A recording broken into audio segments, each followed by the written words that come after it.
नमस्कार, स्वागत है आप सभी का। मैं हूं हितेश व्यास। हमारी खास डिबेट उत्तराखंड के क्षेत्र के संदर्भ में पहाड़ की लड़ाई मैदान पर आई। दरअसल इस विषय पर आज हम क्यों बात कर रहे हैं, इस पर एक जानकारी पहले आपको दे दें, फिर डिबेट को आगे बढ़ाते हैं। हमारे साथ में कुछ खास मेहमान भी जुड़ेंगे। उत्तराखंड के पहाड़ों में मौसम जितनी बार बदलता है उससे ज्यादा बार यहां की सियासत करवट ले लेती है। 21 साल में आधा दर्जन से ज्यादा बार सूबे ने अपना मुखिया ही बदलते देखा है। अब कुछ ही महीनों के बाद यहां पर चुनाव होने हैं। जाहिर है उत्तराखंड की खूबसूरत और ठंडी वादियों में राजनीतिक तपिश भी बढ़ना शुरू हो गई है। उत्तराखंड 2 मंडल और 13 जिलों में फैला हुआ है और इस पर्वतीय प्रदेश में राज करने के लिए यहां संतुलन बैठाना बहुत जरूरी है। सियासत की पहली शर्त यह माना जाता है, सत्ता में कोई भी पार्टी हो, कुमाऊं और गढ़वाल मंडल से प्रतिनिधित्व बराबर रखना ही पड़ता है। उत्तराखंड के बीजेपी का यह दावा है कि 2022 के विधानसभा चुनाव में फिर से अच्छे बहुमत से पार्टी जीतेगी और 60 से ज्यादा सीटें यहां पर लाएगी। तो वहीं संयुक्त किसान मोर्चा के साथ मिलकर कांग्रेस राज्य में किसान आंदोलन को धार देने में लगातार जुटी रही। किसान आंदोलन तो अब खत्म हो गया, लेकिन उम्मीद कांग्रेस पार्टी ये कर रही है कि कहीं न कहीं उसका जो डैमेज बीजेपी को होगा, इसका फायदा कांग्रेस को मिल सकता है। भाजपा ने मैदानी इलाके से आने वाले मदन कौशिक को प्रदेश अध्यक्ष और पुष्कर सिंह धामी को सीएम बनाने के पीछे भी कहीं न कहीं इस बैलेंस को बनाने की तरफ ध्यान दिया है। किसान आंदोलन की तपिश से जो स्थितियां बन रही हैं उसको भी थामने की रणनीति के रूप में देखा जा रहा है। कांग्रेस में सीएम के चेहरे को लेकर ही गुटबाजी देखने को मिलती है। पूर्व मुख्यमंत्री हरीश रावत ने बड़ी मुहिम उत्तराखंडियत को लेकर चलाई हुई है, जिसमें वो पहाड़ की बात करते हैं, उत्पाद, भाषा, बोली, संस्कृति, पहनावा, खान पान की बात वो करते हैं, इनको बढ़ावा देने की बात करते हैं। लेकिन अब उत्तराखंडियत के साथ साथ मैदान से सीएम होने बनाए जाने की मांग भी उन्होंने कही है, उसकी पैरवी भी वो करते नजर आते हैं। दूसरी तरफ मूल निवासी राज्य गठन के कट ऑफ को साल 2000 पर लाए जाने को लेकर माने जाने जैसे मुद्दों को भी लगातार कांग्रेस पार्टी उठाती रही है और एक बार फिर से वो मुद्दे यहां पर उठते नजर आ रहे हैं। बीजेपी और कांग्रेस के अलावा उत्तराखंड में केजरीवाल की आम आदमी पार्टी भी चुनावी ताल ठोक रही है। आम आदमी पार्टी बीजेपी को उसके ही पिच पर खेल कर मात देने की तैयारी में है। पार्टी उत्तराखंड चुनाव में राष्ट्रवाद के मुद्दे को भी कहीं न कहीं हवा देती नजर आ रही है। हाल ही में दिल्ली के डिप्टी सीएम मनीष सिसोदिया ने इसके संकेत भी दिए। जानकार बता रहे हैं कि आम आदमी पार्टी का ज्यादा असर मैदानी इलाकों में की सीटों पर नजर भी आ रहा है। वहीं साल 2017 से पहले जो मैदानी सीटें थी, यहां पर बहुजन समाज पार्टी का भी अच्छा दबदबा देखने को मिलता रहा। तो कुल मिलाकर तय है कि पहाड़ की सत्ता पर काबिज होने का रास्ता मैदान से ही होकर गुजरता है और यही वजह है कि सभी पार्टियों ने यहां भी अपना फोकस बढ़ाया है। बनते बिगड़ते समीकरणों में मैदान की जंग दिलचस्प हो चली है। लेकिन सबसे बड़ा सवाल यह कि जिस राज्य की पहचान ही पहाड़ है, क्या एक बार फिर उस पहाड़ को राजनीतिक दल पीछे छोड़ चले हैं? यह सबसे बड़ा सवाल है। इसी को जानने समझने की कोशिश करेंगे। मेरे साथ में इस बात 3 खास मेहमान जुड़ रहे हैं। मेरे साथ में हैं शादाब शम्स साहब, जो कि प्रदेश प्रवक्ता हैं भारतीय जनता पार्टी के। शादाब जी, बहुत बहुत स्वागत है आपका।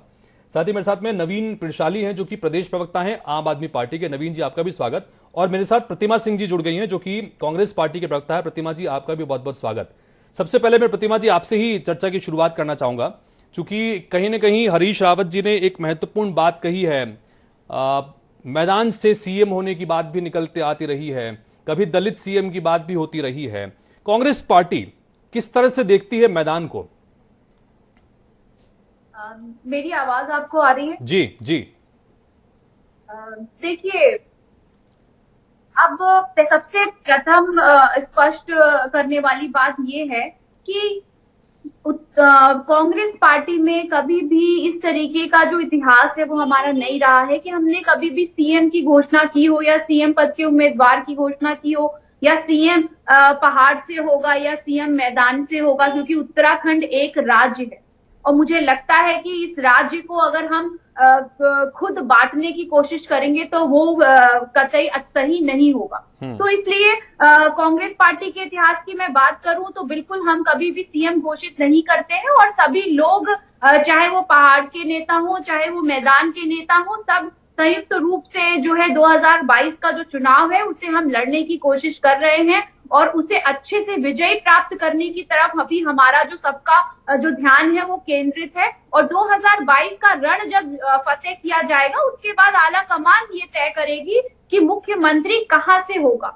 और बिल्कुल, और मुझे लगता है कि ये बड़ा असंवैधानिक भी होता है कि हम पहले अगर ये डिसाइड कर ले कि मुख्यमंत्री कौन होगा तो ये विधायकों के अधिकारों का भी हनन हो जाता है, क्योंकि संविधान आपको ये कहता है कि जो मुख्यमंत्री होता है वो विधायक दल का जो नेता होता है वो होता है, और विधायक दल के नेता को चुनने की जो जिम्मेदारी होती है वो विधायकों की ही होती है, और विधायक ही चुनेंगे अपना नेता, उसके बाद उसे मुख्यमंत्री बनाया जाएगा। तो हमारा सबसे पहला आज फोकस है कि प्रदेश की सरकार की 5.25 साल की जो नाकामयाबियां हैं, केंद्र की सरकार की 7.5 सालों की जो नाकामयाबियां हैं, उनको जनता के सामने हम रखने का कार्य कर रहे हैं, सड़क से लेकर सदन तक, और जनता को ये समझाने का कार्य कर रहे हैं कि अगर देश हो या प्रदेश हो, कोई पार्टी विकास कर सकती है तो वो सिर्फ और सिर्फ कांग्रेस की सरकार है, और कांग्रेस पार्टी है जो सामाजिक न्याय और सामाजिक जो है बैलेंस बना करके देश को और प्रदेश को आगे बढ़ा सकती है। तो देखिए, बिल्कुल 2022 में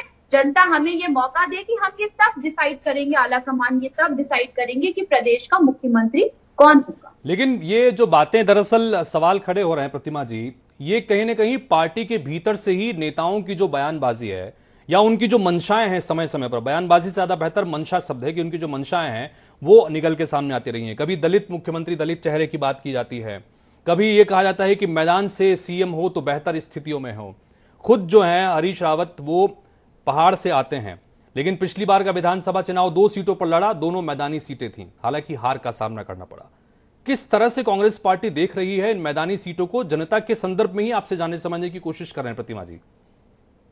देखिए, चाहे मैदानी सीटें हो, चाहे वो पहाड़ की सीटें हो, आप समझिए 2022 को का जो रण है उसे फतेह करने के लिए हितेश जी हम दोनों ही फ्रंट पे काम कर रहे हैं। और आपको एक बात स्पष्ट कर दूं, ये किसी की मंशा और की बात बिल्कुल आपने सही कही कि जब व्यक्ति का बयान आता है उसी बयान के बाद ये जो बातें हैं वो उभर के आती है। तो एक बात आपको बता दूं, देखिए, हमारी जो पार्टी है उसमें आंतरिक लोकतंत्र है, और जब आपके पास आंतरिक लोकतंत्र होता है तो आपको अभिव्यक्ति की आजादी है, और मुझे लगता है अगर अभिव्यक्ति की आजादी है तो हर व्यक्ति के पास ये अधिकार है कि वो अपनी बात रख सकता है। किसी को कुछ बातें अच्छी लगती हैं और नहीं लगती है तो वो उसका रिएक्शन देता है। इसका मतलब ये नहीं है कि किसी की बात का सम्मान नहीं है पार्टी में सबकी बात का सम्मान है, इसीलिए सबको बोलने का अधिकार है कि ताकि ऐसा ना हो जाए कि जैसे भारतीय जनता पार्टी के साथ हो गया कि आप किसी को बोलने देते नहीं है, तानाशाह रवैया अपनाते हैं।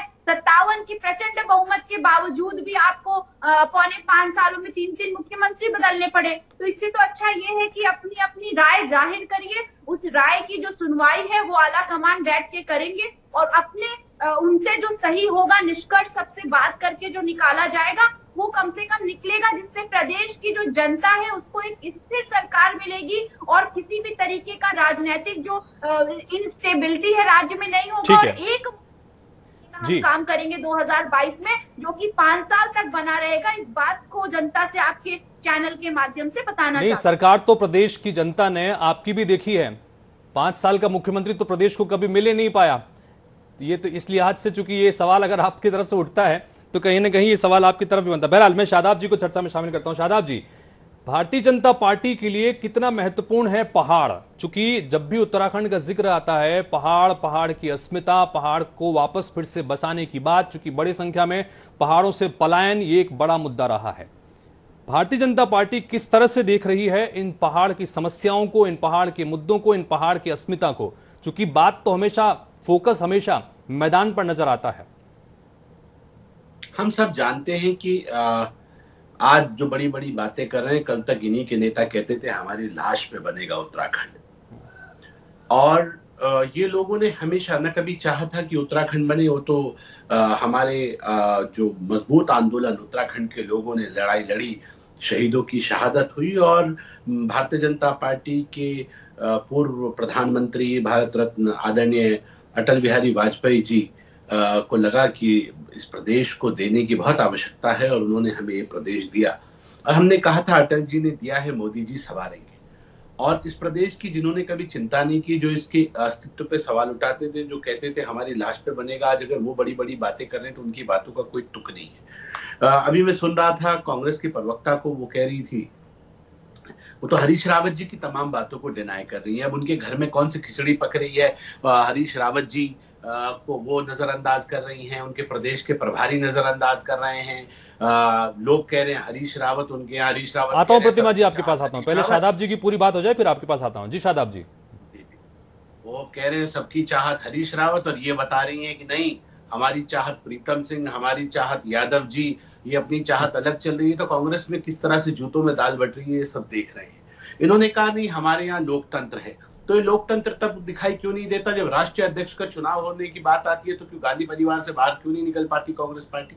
कांग्रेस में बड़े बड़े ग्रुप्स बन जाते हैं जो कहते हैं भैया हम यहाँ दावेदार हैं, हमारे बारे में भी चिंता करो, लेकिन घुमाओ कभी अध्यक्ष राहुल गांधी जी, कभी सोनिया जी, कभी प्रियंका जी, कल को उनके पुत्र, पुत्र के पुत्र, पुत्र के पुत्र, यही चलाते रहो, क्योंकि आपके यहाँ तो लोकतंत्र। शादाब जी, मेरा सवाल तो भारतीय जनता पार्टी के संदर्भ में सीधा सीधा सवाल आपसे था। पहाड़ और पहाड़ की अस्मिता के संदर्भ में लगातार बात होती रही। ऐसी स्थिति में भारतीय जनता पार्टी के संदर्भ में पहाड़ है कि नहीं प्राथमिकता में? क्योंकि प्रदेश अध्यक्ष भी आपने मैदानी इलाके से बना दिया और अब जो नया तीसरी बार सीएम बदला है वो भी मैदानी इलाके से है, तो कहीं ना कहीं फोकस मैदान पर भाजपा का भी नजर आ रहा है। पहाड़ प्राथमिकता में है या नहीं? हितेश, मुझे लगता है कि आपको या तो पहाड़ के बारे में जानकारी नहीं है। पुष्कर सिंह धामी को अगर आप प्लेन से जोड़ेंगे तो मुझे लगता है कि आपको राजनीति की बहुत स्टडी करने की उत्तराखंड की आवश्यकता है।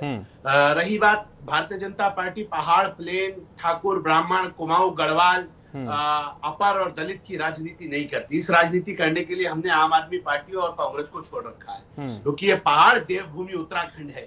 यहाँ का हर कंकर शंकर है और हम अतिथि देवो भव के मानने वाले, हम बड़े मन के लोग हैं। ये जो बांटने की राजनीति यहाँ की जा रही है, जो कुछ नहीं है वो यहाँ गंदगी के ढेर, पहले गंदगी फैलाएंगे फिर अपनी झाड़ू से उस गंदगी को समेटने की कोशिश करेंगे। तो ये गंदगी और झाड़ू उन्हें मुबारक है, क्योंकि मैंने कहा है कि यहाँ चिंता मत कीजिए, बहुत लोग तैयार बैठे हैं। इस बार झाड़ू से मोर कैसे बनता है वो आप सब लोगों को दिखाई दे जाएगा। मैं इतना जरूर कहूंगा कि पहाड़ में बहुत ईमानदारी के साथ भारतीय जनता पार्टी ने विकास किया है। हमने अपने काम की बात की और हमने कहा था कि हम इस पहाड़ को इसके पैरों पे खड़ा करेंगे, और डबल इंजन की सरकार ने करके दिखाया। 1 लाख करोड़ से ज्यादा का इन्वेस्टमेंट इस प्रदेश में हुआ। चौड़ी चौड़ी सड़कें, बड़े बड़े रोड्स, ये गवाही दे रहे हैं कि प्रदेश का विकास हुआ है। और मैं ये कह सकता हूं कि बहुत पॉजिटिव दिशा में हम आगे बढ़ रहे हैं। उत्तराखंड हर जगह, ऐसी कोई जगह नहीं है जहां पहाड़ का आदमी नहीं रह रहा। आज की डेट में उत्तराखंड के हर विधानसभा में पहाड़ मूल का व्यक्ति रहता है, वो निर्णायक भूमिका में है। और जिस संघर्ष, जिस सोच, जिस विजन के साथ उत्तराखंड लिया गया था, उस विजन के लेके भारतीय जनता पार्टी आगे बढ़ रही है। हमने कहा था कि शहीदों के सपने को हम साकार करेंगे, इसलिए राजधानी गैरसैंण ये भारतीय जनता पार्टी ने ग्रीष्मकालीन। शादाब का साफ तौर पर कहना है कि डबल इंजन की सरकार यहां पर चल रही है और जिस विजन को लेकर सरकार बनी थी उस विजन को पूरा करने का काम कर रहे हैं। मैं आ रहा हूं प्रतिमा जी आपके पास में, लेकिन चूंकि नवीन प्रशाली जी हमारे साथ में हैं आम आदमी पार्टी में, उनको भी चर्चा में शामिल करता हूं। नवीन जी, किस तरह से संभावनाओं को देख रहे हैं? क्योंकि उत्तराखंड एक ऐसा राज्य जिसमें कम से कम आम आदमी पार्टी दिल्ली के बाद पंजाब और पंजाब के बाद तीसरा ऐसा राज्य है जहां पर अपनी उम्मीदों को बेहतर होते देखती नजर आती है। क्या उम्मीद कर रहे हैं? देखिए हितेश जी, जिस प्रकार से भारतीय जनता पार्टी और कांग्रेस दोनों ही यहाँ पर बारी बारी से राज कर चुके हैं, 10-10 साल का टाइम इन्होंने लिया और उत्तराखंड को कहां पर पहुंचा दिया, ये सभी जनता जान रही है। और जब से हमने चुनाव लड़ने का ऐलान किया है तब से ये साफ है कि जनता समझ रही है कि वास्तव में जनता के मुद्दे क्या होते हैं। अब वो पारंपरिक राजनीति को और भावनात्मक मुद्दों को समझने लगी है उत्तराखंड की जनता। और इस बार जनता जो मन बना रही है उससे स्पष्ट है कि जो जनता के मुद्दों पर काम करेगा, जनता उसको जिताना चाहती है। और जनता के मुद्दों पर न तो आज भारतीय जनता पार्टी काम कर रही है, ना कांग्रेस काम कर रही है। इनके पास मुद्दे है ही नहीं। इनके पास मुद्दे हैं तो एक दूसरे को कैसे टांग खिंचाई की जाए, ये एक दूसरे के पॉलिटिकल पार्टनर रहे हैं इतने टाइम से, आपस में नूरा कुश्ती करते रहते हैं। मैं अभी भारतीय जनता पार्टी के प्रवक्ता शादाब शम्स जी को सुन रहा था। आज कई बार, मतलब 2-3 बार ये बोल चुके हैं कि जो है जनता झाड़ू से मोर बनाना जानती है, जनता झाड़ू से मोर बनाना जानती है। मैं शादाब शम्स से पूछना चाहता हूं कि आप ही बता दीजिए कैसे मोर बनता है झाड़ू से। शादाब शम्स, आप बताइए कि कैसे मोर बनता है। और नहीं तो आपको सलीका नहीं है कि डिबेट में कैसे बैठते, कैसे शब्दों का इस्तेमाल होना चाहिए, क्या किन चीजों पर होना चाहिए। कोई उत्तर लीजिए, मैं बता रहा हूँ। बताइए कैसे बनाते हैं ये उत्तराखंड के सैनिक बताएंगे जिसके शौर्य पे सवाल उठाया था कि झाड़ू से मोर कैसे बनता है। उत्तराखंड का हर सैनिक जवाब देगा जिसकी शौर्यता पे आपने सवाल उठाए थे। सर्जिकल स्ट्राइक पर सवाल उठाए थे, वो सैनिकों के परिवार जवाब देंगे झाड़ू से मोर कैसे बनता है। जवाब आप देंगे कैसे मां बनाते हैं? नंदा देवी के मानने आपको वाले सलीका आता की नहीं, तुलना लोग कैसे गाजीपुर बोलते कूड़े के हैं? ढेर से की, मानसिक वो तौर पे जवाब बीमार देंगे। हैं झाड़ू से वो बताएंगे आपको, आप मानसिक झाड़ू तौर से पे मोर बीमार कैसे हैं, बनता कोई है दिक्कत है? आप आपको बताइए। बताएंगे, आपको बोलना नहीं आपको आता? समझाएंगे झाड़ू से आप मोर अर्जुन कैसे आपके बनता पास है। नहीं था, वो आपकी लोग पार्टी आपको भेजी थी जहां तहां जिनकी डिबेट तुलना में अपने आप कुत्तों से अलग की, अलग सब बताएंगे, चिंता मत कीजिएगा। बयानबाजी करके जिस दिन सुर्खियां चुनाव के बदलते हैं, परिणाम कोशिश को करते हैं। देंगे, ठीक है, उस दिन हम समझ हम में आ जाएगा। हम मुद्दों पर बात करते हैं, हम मुद्दों पर बात करते हैं। आरोप प्रत्यारोप का सिलसिला दौर लगातार चलता रहता है, मुद्दों पर बात करते हैं। नवीन जी अपनी बात रखिए, पार्टी के संदर्भ में आम आदमी पार्टी की क्या मुद्दे हैं, क्या वो बातें हैं जिसके जरिए आम आदमी पार्टी उत्तराखंड के इस विधानसभा चुनाव में अपनी उम्मीदों को देख रही है? जाहिर तौर पर चूंकि जैसा मैंने कहा भी कि हमने चूंकि आम आदमी पार्टी के नेताओं से बातचीत भी होती है तो सभी ये कहते हैं कि उत्तराखंड में उम्मीदों के देख रहे हैं। क्या वो उम्मीदें हैं, किस आधार पर ये उम्मीदें आम आदमी पार्टी को दिख रही हैं? क्या मैदानी सीटों पर कुछ ज्यादा उम्मीदें नजर आ रही हैं? नहीं, हमें पूरे उत्तराखंड में उम्मीद नजर आ रही है। वो इसलिए आ रही है कि जब इस राज्य की परिकल्पना की गई थी, राज्य का आंदोलन हुआ था, उस वक्त एक पर्वतीय राज्य के रूप में इस राज्य की मांग हुई थी, क्योंकि हमारी राजधानी लखनऊ में थी। वहां से विकास जब चलता था, हरिद्वार से पहले खत्म हो जाता था पैसा बजट का, उधम सिंह नगर से पहले बजट का पैसा खत्म हो जाता था, बंदरबांट हो जाती थी। तो यहाँ के लोगों ने लड़कर भिड़कर इस उत्तराखंड राज्य को लिया। ये सोचा था कि शायद जो हमारे सरप्रस्त बनेंगे, हमारे लोग, वो हमारे लिए कुछ करेंगे। लेकिन अफसोस, उत्तराखंड बनने के बाद उत्तराखंड को लूटने वालों का सैलाब आ गया। उत्तराखंड का हितैषी कोई भी नहीं रहा। भारतीय जनता पार्टी, कांग्रेस के पल्ले उत्तराखंड पड़ा। इन्होंने 21 साल में 17,000 करोड़ का कर्जा पार कर दिया, बेरोजगारी पर ऊपर ले आए, स्वास्थ्य बदहाल कर दिया, शिक्षा स्तर गिरा दिया, महंगाई में सबसे पहले हैं, और सारा ही जो कुछ हो सकता था बर्बादी पूरी कर दी। और अब रही सही कसर, कल देख रहे होंगे आप, एक पत्र लीक हुआ था जिसमें मुख्यमंत्री जी ने मौखिक आदेश दिया था अपने पीआरओ को कि ट्रक छुड़ाने में यहां तक आ गए हैं कि खड़िया या जो अवैध खनन हो रहा है, जिसका चालान है, उन ट्रकों को भी छुड़ाने का जो है कुछ न कुछ किया जा रहा है। ऐसी स्कीम यहाँ पर बनी है। तो इस सरकार का स्तर, इस सरकार की योग्यता और इस सरकार का खनन प्रेम, जो उल्टा सीधा प्रेम है, वो सब दिख रहा है। और 5 सालों में जो उन्होंने यहाँ पर मुख्यमंत्री बदले हैं, जो अदृश्य इनका एजेंडा था, वो एजेंडा करने में भारतीय जनता पार्टी कामयाब रही। जनता समझ चुकी है। जनता ना कांग्रेस को चाहती, ना भारतीय जनता पार्टी को चाहती है। शादाब जी, खनन के मुद्दे पर सवाल जो उठाया जा रहा है, ये सवाल मुझे भी आपसे करना था। जी प्रतिमा जी, आ रहा हूं आपके पास में। पहले ये सवाल, चूंकि गंभीर विषय उठा दिया है नवीन जी ने, खनन को लेकर जो बात है और जिस चिट्ठी का जिक्र वो कर रहे हैं, इस पर क्या कहना चाहेंगे, कुछ सफाई देना चाहेंगे? बड़ी ईमानदारी के साथ मेरी सरकार ने, एक व्यक्ति गड़बड़ कर रहा था, उठा के पीआरओ को बाहर निकाल के फेंका। एक भ्रष्टाचारियों की सरकार नहीं है, नाम भ्रष्टाचारियों को संरक्षण देते हैं। हम भ्रष्टाचार के खिलाफ जी प्रतिमा जी सरकार चला रहे हैं। और माननीय धामी जी ने जिस तरह से पीआरओ के खिलाफ कार्रवाई करते हुए मुख्यमंत्री को इस्तीफा देना चाहिए था, मौखिक आदेश दिया उन्होंने। लेकिन मुझे बताएं कि विनय बंसल का क्या हुआ दिल्ली के अंदर, ये समझाएं जरा मुझे। आम आदमी पार्टी बताए विनय बंसल का क्या हुआ। ये विनय बंसल साली के बेटे अरविंद केजरीवाल जी के, इसे कहते हैं पार्टी वो पार्टी है जिसने अपने मंत्री को निकाल दिया था, मंत्री को निकाल दिया था सरेआम प्रेस के सामने। वो है अरविंद केजरीवाल, आम आदमी पार्टी। आप अपनी बात कर रहे हो, आप तो बचने का पहले से जुगाड़ रखते हो, उसमें व्यवस्था बनाने वाले आप हैं, उस व्यवस्था में से बचने की कोशिश करने वाले भी आप हैं, अपनी व्यवस्था बना लेते हो। ठीक है प्रतिमा जी, चलिए प्रतिमा जी अपनी बात रखिएगा, जो आप कहना भी चाह रही थी वो भी। दूसरा ये कि आम आदमी पार्टी जिस तरह से अपनी उम्मीदों को देख रही है मैदानी इलाकों में, प्रतिमा जी मेरा आपसे सवाल है, अपनी बात भी रखिएगा। जी प्रतिमा जी, मेरा सवाल आपसे है, अपनी बात भी रखिएगा, जो आप कहना चाह रही थी उस विषय पर भी बोलिएगा। दूसरा ये कि आम आदमी पार्टी जिस तरह से उन्होंने दावा किया कि वो भी अपनी उम्मीदों को इस बार देख रहे हैं मैदानी सीटों पर, अगर आम आदमी पार्टी अपना असर दिखाने में रहती है कामयाब, तो क्या इसका सीधा नुकसान कांग्रेस पार्टी के रूप में आप अपने वोट बैंक के रूप में देख रहे हैं, या आप इसको किसी और तरीके से देखते हैं? आपकी अपनी क्या चीजें हैं, अपनी बात भी रखिएगा और इस सवाल पे भी जवाब चाहूंगा। बिल्कुल, देखिए मैं आपकी बात का जवाब दूंगी। पहले मैं भारतीय जनता पार्टी के प्रवक्ता की बात का जवाब देना चाहती हूँ। इन्होंने कहा कि जो लोग ये कहते थे कि हमारे लाश पर जो है आपको होड़ के जाना पड़ेगा तो उत्तराखंड बनेगा, तो ये एकदम गलत स्टेटमेंट है, लोगों को बरगलाने वाली बात है। और जनता समझती है कि उत्तराखंड जो बना है वो इस देवभूमि के आंदोलनकारी, बौखलाना जनता समझती है कि व्यक्ति तभी बौखलाता है जब अगर झूठ बोल रहा हूँ तो राजनीति से संन्यास लेके घर बैठ जाऊंगा। कहानी मत बताइए। ये देवभूमि इस देवभूमि के आंदोलनकारियों की देन है। उस आंदोलनकारी में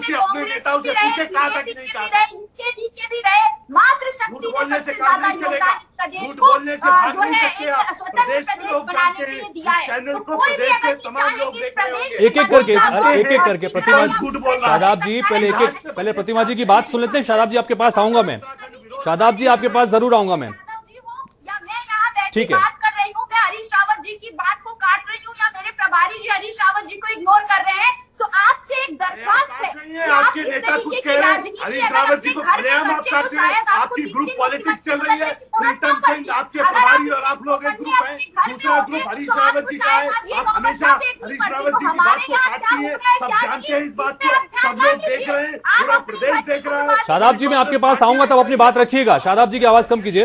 प्रतिमा जी अपनी बात रखिए। जाता है और उससे जी सवाल प्रतिमा जी, पूछा हाँ। जाता है कि आप क्या समझते हैं, आपको क्यों हटा दिया गया, तो वो ये कहता है कि जाइए दिल्ली से जाकर के पूछिए। तो इतना जो चौकन्ना आप रहते हैं कांग्रेस के अंदर क्या हो रहा है, उतनी चौकन्नी स्थिति में अगर आप खुद रहते तो आपका घर संभला हुआ होता। दूसरी बात, मुझे एक बात बता दीजिए, कौन सी नोटिफिकेशन में इन्वेस्टमेंट जितना हुआ है इस प्रदेश में 5.25 सालों में, या इन्वेस्टर जो समिति थी जिसमें करोड़ों रुपया सरकार ने खर्च कर दिया था, कितना इन्वेस्टमेंट हुआ है और इस इन्वेस्टमेंट की नोटिफिकेशन कहाँ है? मैं अपने भाई से ये पूछना चाहती हूँ, ठीक है। इस इन्वेस्टमेंट जितना आप बता रहे थे लाखों करोड़ों का, उस इन्वेस्टमेंट की ठीक है प्रतिमा जी, नोटिफिकेशन कहाँ है? प्रतिमा जी ये आरोप प्रत्यारोप तो हम लगातार सुन ही रहे हैं। एक मेरा गंभीर सवाल था, उस सवाल के संदर्भ में भी अपनी बात रखिए। आम आदमी पार्टी की मौजूदगी में क्या कांग्रेस पार्टी इसे खतरे के रूप में देख रही है या इसे और किसी चीजों के रूप में देख रही है? आम आदमी पार्टी यहां आती है, जो दावे वो कर रहे हैं, क्या इसका नुकसान कांग्रेस को हो सकता है या नहीं होगा? आप किस तरह समीक्षा करेंगी? हितेश जी देखिए, आम आदमी, ये हम लोकतंत्र में रह रहे हैं, लोकतंत्र में सबको अधिकार है, हर पॉलिटिकल भाई कोई भी व्यक्ति पॉलिटिकल पार्टी बना सकता है और चुनाव के रण में आ सकता है, लेकिन आम आदमी पार्टी देवभूमि में अपनी जो है जमीन तलाशने की कोशिश कर रही है। और वो दिल्ली मॉडल की जिसकी आप बात कर रहे हैं, उस दिल्ली मॉडल की जो पोल है वो जनता के सामने खुल चुकी है। चाहे वो बेरोजगारी की बात हो, चाहे वो स्कूलों की बात हो, जो वादे आम आदमी पार्टी ने अपने घोषणा पत्र ठीक है, में दिल्ली समय की कमी है। शादाब जी फाइनल कमेंट चाहूंगा आपके इस संदर्भ में, क्योंकि विषय हमारा गंभीर ये भी था कि पहाड़ क्या प्राथमिकता में है या नहीं। देखिए, उत्तराखंड के लोग किसी कीमत पर भी उत्तराखंड को शाहीन बाग नहीं बनने देंगे। जो लोग इस तरह की घटिया राजनीति करते हैं उसके लिए उत्तराखंड में कोई स्थान नहीं है। हम पहले भी 2 बार आम आदमी पार्टी की जमानत जब्त करा चुके हैं, लोकसभा चुनाव में, पंचायत चुनाव में, निकाय चुनाव में। मुझे लगता है इस बार भी इनकी जमानतें हम जब्त कराएंगे। कांग्रेस को हमने कहा हम इकाई पे समेटेंगे और कांग्रेस को। ठीक है नवीन जी, फाइनल कमेंट। आम आदमी पार्टी के ऊपर ये बातें लग रही हैं कि आपके नेता आ रहे हैं और सिर्फ प्रलोभन की बात कर रहे हैं कि हम फ्री में ये कर देंगे, हम मुफ्त में बिजली दे देंगे, हम इतने लोगों को रोजगार दे देंगे। ये कहां से पैसा आएगा, इसके संदर्भ में क्या कोई तैयारी आपकी नजर आती है? दूसरी बात ये कि प्राथमिकता में आपके लिए पहाड़ और यहां का अस्मिता और बाकी चीजें कहां? देखिए, बहुत सीधी सी बात है, हमारे नेता आ रहे हैं, हमारे नेताओं ने एक मॉडल सिद्ध किया है, उस मॉडल की बात उत्तराखंड में हो रही है। जो जनता का हक है, हम उस हक की बात कर रहे हैं जिसको भारतीय जनता पार्टी और कांग्रेस मुफ्तखोरी का टैग लगा रहे हैं, क्योंकि जनता का पैसा होता है। इनके मंत्री, इनके संतरी, इनके नेता जो है जनता के पैसे से ऐशो आराम कर सकते हैं, लेकिन जनता के लिए पैसा नहीं हो सकता है। दूसरी बात यह है कि आप बात कर रहे हैं, हमारे पूरा उत्तराखंड, समग्र उत्तराखंड ही चिंता का विषय है और पूरे उत्तराखंड को लेकर हम हमारे लिए मैदान या पहाड़ का सवाल नहीं, हमारे पूरे उत्तराखंड का सवाल है और उत्तराखंड के सवाल को लेकर आम आदमी पार्टी आगे बढ़ रही है। ठीक है। कुल मिलाकर ये ऐसी चर्चा है जिस पर हम बहुत लंबी बहस कर सकते हैं। फिलहाल आप तीनों का बहुत बहुत शुक्रिया चर्चा में शामिल होने के लिए और अपनी बात रखने के लिए। उत्तराखंड में मुद्दों को जानने समझने की कोशिश हम कर रहे हैं, क्योंकि धीरे धीरे जब चुनाव नजदीक आ रहे हैं तो तमाम पार्टियां अपनी अपनी तरफ से दावा कर रही हैं कि इनके दावों में कितना वजन है, ये जानने की, समझने की कोशिश कर रहे हैं। कुल मिलाकर अभी जो हालात बन रहे हैं कि पार्टियां मैदानी इलाकों की सीटों पर भी फोकस करती नजर आ रही है,